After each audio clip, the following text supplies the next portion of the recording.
is Gordon Harrison, and I'm an art conservator, art historian, and I restore paintings. I run Lydia's Cabinet of Curiosities, and I like to restore historic buildings.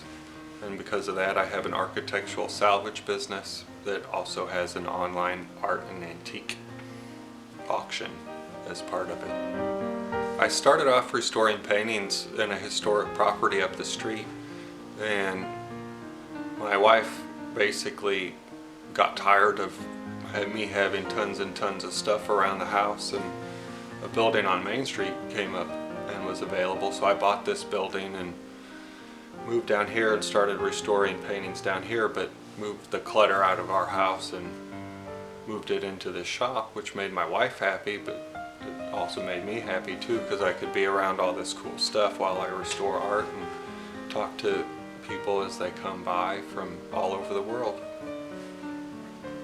How long has it been going now? I think I've had this shop for about 10 years. I named it after my daughter Lydia because she was a baby when we got it, and I didn't think Gordon was a very pretty name, and I thought Lydia was a nice name, so I named it after her. During my internship at Truman State, I interned with a art show promoter down in Chapel Hill, North Carolina. Okay. And during my internship, he kind of asked me, so what do you want to be when you graduate? And I said, oh, I'd love to be an art dealer.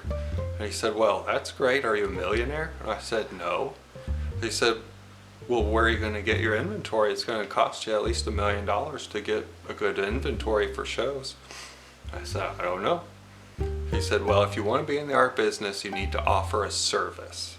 And I said, well, what kind of service can I do?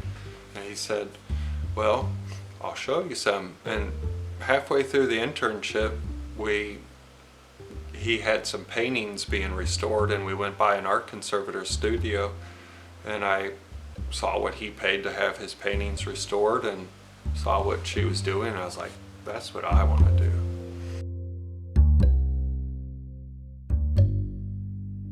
There's no one way to clean a painting, sadly. Every painting has, through 400 years of history, a unique experience. Whether that painting hung in a smoker's den and has got 100 years of nicotine on it, and was over a fireplace and has 100 years of carbon on it, or if it was in an attic or in a, just tucked away and kept clean. Or every painting has a unique history, and my first approach to every painting I restore is to figure out that history and find out what's on it.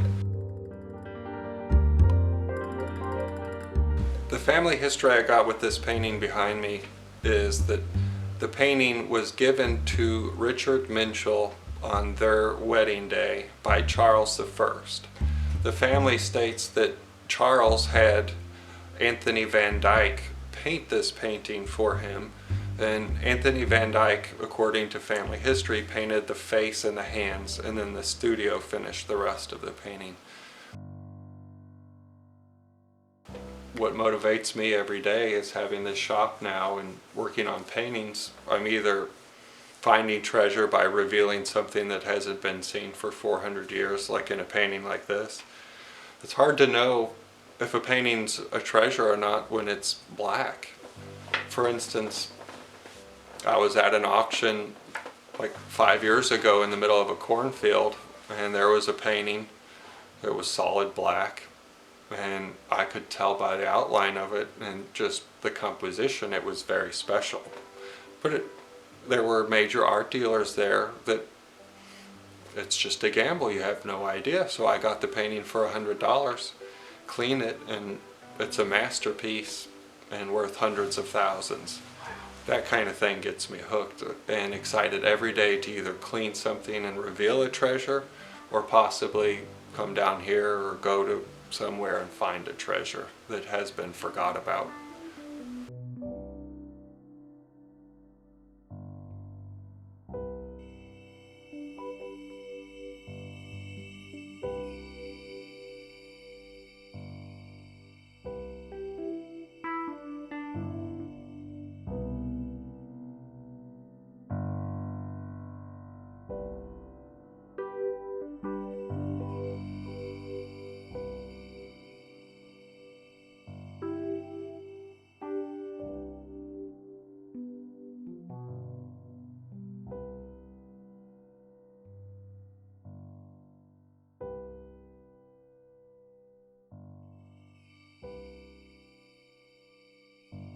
Originally they were called cabinets, and nowadays with the current definition of cabinet, we get kind of confused by it. Nowadays we think of what our mother would put their dishes in or something, or their china. But in the days of the Grand Tour in the late Renaissance, a cabinet was actually a room that you would put all the treasures from your Grand Tour in.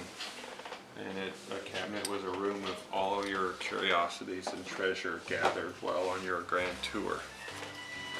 So that is basically what I have created, as a late 17th century Grand Tour type cabinet of curiosities. I added curiosities because if I just called it Lydia's cabinet, they would think it was some lady's cabinet of dishes or porcelain or something, but meaning it more in the art historical context of a cabinet